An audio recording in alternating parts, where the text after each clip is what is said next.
রাষ্ট্রপতির রাজনীতি, রাষ্ট্রপতি মুখ্যমন্ত্রীর নজিরবিহীন সংঘাত, রাষ্ট্রপতির বিরুদ্ধে রাজনীতির অভিযোগ, বিজেপির কথায় রাজনীতি করার অভিযোগ, রাষ্ট্রপতির বিরুদ্ধে সপ্তমে সুর মুখ্যমন্ত্রীর।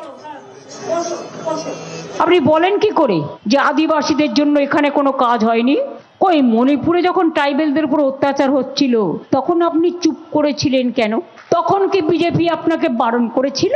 যখন রাজস্থানে আদিবাসীদের উপর অত্যাচার হয় ट्राइबल के ऊपर, तब आप कहाँ थे? क्यों आप प्रोटेस्ट नहीं करते?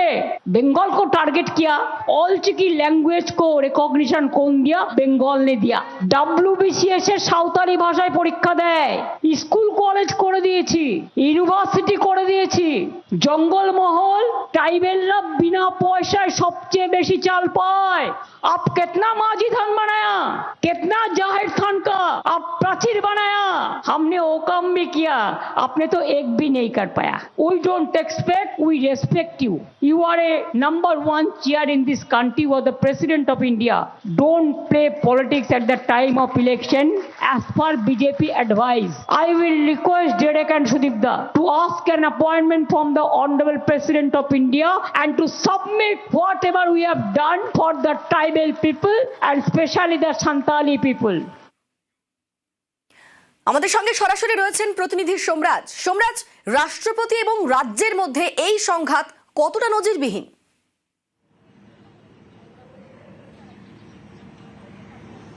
দেখো, নজিরবিহীন তো অবশ্যই। তার কারণ আমরা বিভিন্ন ক্ষেত্রে দেখেছি বা দেশের বিভিন্ন রাজ্যে দেখেছি যে রাজ্যপালের সঙ্গে রাজ্যের সংঘাত, এ রাজ্যেও তার নজির রয়েছে। এবং সেক্ষেত্রে রাষ্ট্রপতি গতকাল এ রাজ্যে এসে যেভাবে আদিবাসীর অনুন্নয়ন নিয়ে কথা বলেছেন তা এক কথায় নজিরবিহীন। অন্যদিকে মুখ্যমন্ত্রী মমতা বন্দ্যোপাধ্যায়ও পাল্টা রাষ্ট্রপতিকে উদ্দেশ্য করে যে মন্তব্য করেছেন, যে অভিযোগ করেছেন তাও নজিরবিহীন। দেখো, আমরা দেখেছি সাধারণত বিভিন্ন রাজ্যে এবং পাশাপাশি এ রাজ্যেও রাজ্যপালের মধ্যে সংঘাত।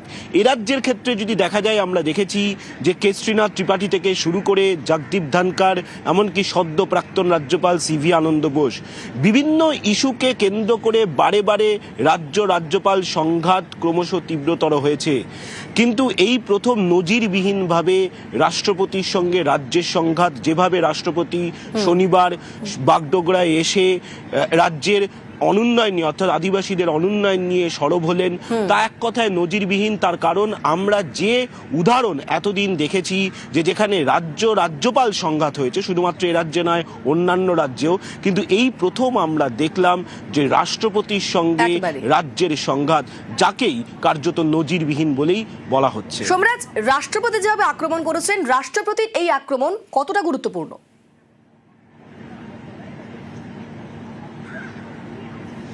দেখো, অবশ্যই গুরুত্বপূর্ণ। তার কারণ এটা মনে রাখতে হবে, দেশের রাষ্ট্রপতি দ্রৌপদী মুর্মু তিনি একজন আদিবাসী জনজাতির প্রতিনিধি। ফলত সেই জায়গায় দাঁড়িয়ে যেভাবে আদিবাসীর অনুন্নয়ন নিয়ে তিনি সরব হলেন, যেখানে রাজ্যে বিধানসভা ভোট আসন্ন, রাজ্যে বিধানসভা ভোটের আগে রাষ্ট্রপতি দ্রৌপদী মুর্মুর আদিবাসীর অনুন্নয়ন নিয়ে সরব হওয়া, অবশ্যই এটা একটা গুরুত্বপূর্ণ। আমরা বিভিন্ন ক্ষেত্রে দেখেছি যে রাষ্ট্রপতি দেশের যে পদ, এই পদে অন্যান্য দেশের তুলনায় আমাদের দেশে রাষ্ট্রপতি পদকে আরও বেশ কিছু ক্ষমতা দেওয়া হয়েছে। আমাদের দেশের যুক্তরাষ্ট্রীয় কাঠামোতে কেন্দ্র এবং রাজ্যের সমন্বয় বাহক হিসাবে রাষ্ট্রপতি কাজ করেন। সেই রাষ্ট্রপতি রাজ্যের আদিবাসীদের অনুন্নয়ন নিয়ে সরব হওয়া নিঃসন্দেহে গুরুত্বপূর্ণ। আমরা দেখেছি যে বিভিন্ন ক্ষেত্রে রাজ্যপালের নিয়োগ থেকে শুরু করে বিভিন্ন বিলে অনুমোদন রাষ্ট্রপতির গুরুত্বপূর্ণ ভূমিকা থাকে, অর্থাৎ রাষ্ট্রপতি গুরুত্বপূর্ণ ভূমিকা নিয়ে থাকে। সদ্য এ রাজ্যের প্রাক্তন রাজ্যপাল সিভি আনন্দ বোস পদত্যাগ করেছেন, যেটা দেখা যায় বারে বারেই যে যখন রাজ্যে রাজ্যপাল নিয়োগ করা হয় সেই সময় কেন্দ্র রাজ্য সমন্বয় রাখা হয়, অর্থাৎ কেন্দ্র রাজ্যের সঙ্গে আলোচনা করেন। এই রীতি আমরা দেখে এসেছি।